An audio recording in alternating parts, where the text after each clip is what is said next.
Tribuners, kita beralih ke berita selanjutnya. Mahasiswa kembali demo desak tambang emas Gunung Botak Pulau Buru dibuka. Aksi unjuk rasa mendorong dibukanya tambang emas Gunung Botak kembali digelar di pusat kota Namlea, Pulau Buru, Rabu pagi.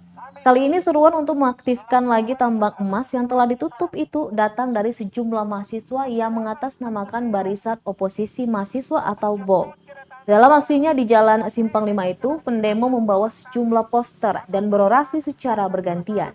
Di sela unjuk rasa, koordinator aksi Mursalin Sowakil menyatakan aksi ini guna mendesak pemerintah daerah agar mendorong pemerintah pusat untuk percepatan izin usaha pertambangan atau IUP.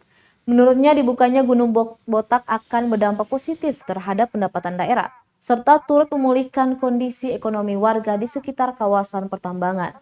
Tuntutan aksi lainnya yakni meminta Menteri Koordinator Kemaritiman dan Investasi mendatangkan investor untuk mengelola tambang emas Gunung Botak. Diseriusi oleh pemerintah daerah untuk kemudian dapat mengurus izinnya.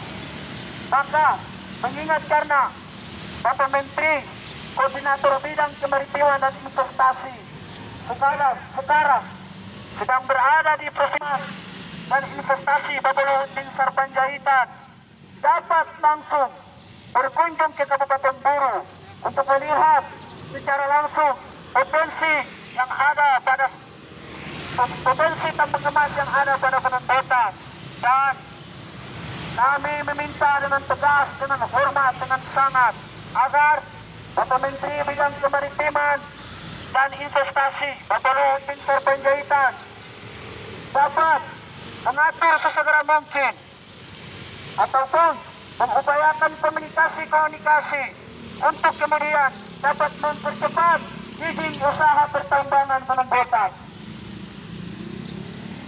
sebagaimana yang tertuang dalam pasal 33 ayat 3 Undang-Undang Dasar 1945. Terima kasih sudah nonton.